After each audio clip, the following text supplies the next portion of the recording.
Good evening. What I'm about to share is something the Pentagon never expected to see in this century.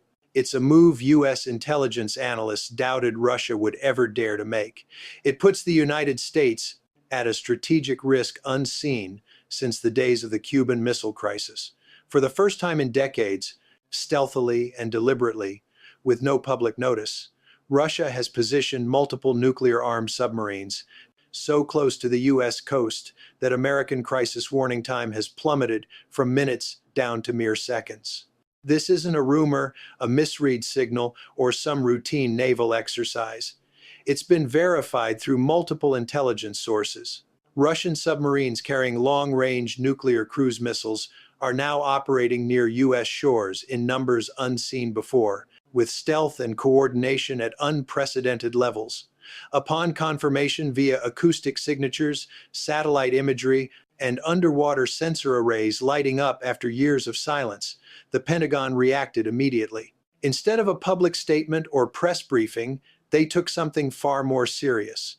The U.S. quietly raised one of its highest internal alert statuses, a readiness level reserved for when the homeland faces potential exposure. What makes this moment so remarkable isn't just the proximity of Russian subs, it's the timing, the methods, and the eerie silence surrounding it. When global powers undertake such high-stakes moves without any public declaration, it means they aren't trying to signal they're preparing strategic options. Let me walk you through how this all came to light. Just 2 days ago, a P-8 Poseidon patrol plane was flying a routine maritime watch over the North Atlantic. These routine flights search with sonar, spot submarine trails, and monitor shipping routes. The crew expected a routine mission. Instead, one operator detected an unusual low-frequency sound pattern. Unlike any commercial ship, it was too steady, too precise, too engineered, and coming from deep underwater. When analysts compared that acoustic signal against every known vessel signature, fishing boats, oil tankers, research vessels, typical Russian diesel-electric subs, and even marine life, nothing matched. The closest match after amplification was a Russian Yasen-class submarine in silent running mode, but even that didn't explain the depth or near-complete silence. Before analysts could wrap up their findings, sonar buoys deployed by the plane picked up a second signal, then a third, faintly a fourth, all farther out but clearly coordinated. The room went quiet. This wasn't random patrolling, it was a formation. Nuclear-armed submarines don't travel in formation unless they're positioning for a strategic objective, and the paths they followed led straight to the U.S. East Coast. That moment triggered the Pentagon's urgent internal alert. Most people don't grasp the full threat submarines near an opponent's coast represent. A sub 2,000 meters away, armed with cruise missiles, is a strategic menace, but one stationed just 200 miles from shore. Analysts locked eyes on the screen as silence fell over the room. This wasn't just any routine patrol. This was a deliberate formation. Nuclear-armed submarines don't cruise in tight groups unless the mission demands strategic positioning. The missile paths pointed straight toward one target, the U.S. East Coast. That's when the Pentagon triggered a high-level internal alert. Most folks don't quite grasp the significance when submarines edge close to enemy shores. A sub 2,000 meters out, armed with cruise missiles, is a strategic threat. But a sub just 200 miles away, that's an entirely different level of danger.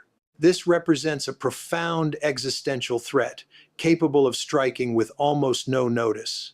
It evades most early warning systems. The defender here, the United States, is put in a position where even a false alarm could provoke catastrophic decisions. The shrinking window for warning is the most perilous factor in nuclear strategy, and Russia fully understands this. But the pressing question remains: why act now? Why would Russia take such a high-risk step at this precise moment? The answer lies in the behavior of great powers when they sense danger. Russia feels that the United States and NATO have crossed critical boundaries, sending long-range arms to Ukraine, expanding NATO, ramping up surveillance near Russian borders, and squeezing Moscow with sanctions and military assistance. From Moscow's perspective, the U.S. is edging dangerously close to its core security zone. When major powers face this kind of pressure, they don't retreat. They strike back where it hits most, where it forces their opponent to hesitate. By moving nuclear subs near the US coastline, Russia is playing this tactic perfectly. Inside the Kremlin, this isn't seen as aggression but as deterrence, a rebalancing act, a message to Washington that says, if you pressure us near our borders, we'll return the favor close to yours. This is classic geopolitics, hard-nosed realism, a playbook the US itself used for decades in the Western Hemisphere. Now, focus on the US response because it shows just how grave this situation is. As soon as analysts detected those submarine patterns, Strategic Command ramped up surveillance. Underwater listening posts on the Atlantic coast switched to high sensitivity mode. Navy destroyers were quietly repositioned, not outward, but inward, forming a protective barrier near major cities. Eastern seaboard Air Force bases reviewed rapid alert procedures. Most importantly, ballistic missile early warning satellites cranked up their monitoring capabilities.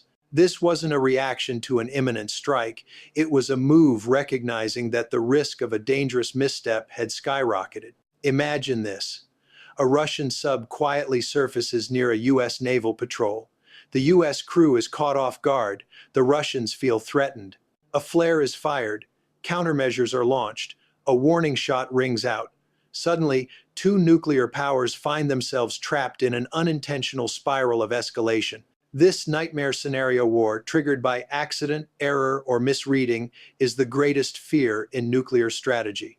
Now, if you understand the dynamics of great power rivalry, this all makes perfect sense. Russia can't outmatch the United States in conventional forces. It can't rival American carrier strike groups or air superiority. But what it can do, which it has always done, is terrify US decision makers by threatening its homeland. Because even one Russian submarine armed with nuclear cruise missiles can put tens of millions of Americans at grave risk. What's truly alarming is that Russia didn't send just one submarine. They deployed multiple, possibly as many as 5 or 6 at their peak. Analysts now believe Russia has set up overlapping patrol areas, increasing the threat's complexity and intensity. When it comes to conventional forces, Russia can't match American carrier strike groups or air supremacy. But what it can do, and always has, is send chills down the spines of US policymakers by threatening the homeland directly. Because even a single Russian submarine fitted with nuclear cruise missiles can put tens of millions of Americans in the crosshairs. But here's what deepens the risk. Russia didn't just send one sub, it deployed multiple vessels, possibly 5 or 6 at the height of their movement. Analysts now think Russia may have carved out overlapping patrol zones. At the height of the movement, experts now suspect that Russia could have set up overlapping patrol areas. Along the eastern seaboard, the Gulf of Mexico, and potentially near Alaska, Moscow is gaining a new form of leverage it hasn't held since the Cold War era. This grants Russia a fresh way to compel Washington to carefully reconsider before escalating any foreign conflict. But Washington won't just sit back. The United States simply can't let a rival superpower establish this kind of coastal presence without reacting. And that's exactly where the danger of a prolonged escalation spiral begins. The U.S. has several paths it can take, none are without risk, and all carry significant danger. It could ramp up its own submarine patrols close to Russian waters, though that risks further provoking Moscow. It might push NATO allies to boost surveillance in the North Atlantic, but this increases the chance of near collisions or accidental confrontations. It can step up intelligence support for Ukraine to counter Russia's moves, but that could prompt Moscow to send even more subs near American shores. Or it could try subtle diplomacy, though Russia could easily see that as a sign of weakness. This is the tricky reality of deterrence. Every defensive gesture looks aggressive to your opponent. Inside the Pentagon, the worry isn't just about where those subs are now, but where they could show up next. Russia already has access to Cuban ports, holds joint drills with Venezuela, and is expanding naval ties with China. The idea of Russian submarines refueling in the Caribbean, operating near Florida, or coordinating with Chinese naval forces in the Pacific is becoming all too real. As the world grows more divided, the biggest powers are using proximity actions, not words, to send their messages. Russia's message couldn't be clearer. We still can reach you, we still can scare you, and we still can force you to rethink your game plan. This is the harsh reality of international politics. No power demands respect quite like capability does. Russia can't afford to lose its grip globally, appear weak at home, or face humiliation abroad. So it leans on its one undeniable attention grabber: nuclear submarines. Here's the critical takeaway the Pentagon knows well. This isn't just a fleeting maneuver. This marks the start of a new, enduring pattern. Russia has every reason to keep its subs patrolling near U.S. coasts indefinitely. And the United States is equally motivated to counter that presence just as long. Both sides will keep adapting, increasing patrols, and growing increasingly tense. This is how long-standing strategic rivalries solidify into decades of standoff. Once great powers position nuclear forces closer to each other's borders, global stability takes a hit significantly. Not because any side wants war, but because the chances of misreading moves spike dramatically. Most assume nuclear conflict would come from intent, but actually, it's far likelier due to mistakes and misunderstandings. Maybe a sub surfaces unexpectedly. Maybe a buoy drifts loose.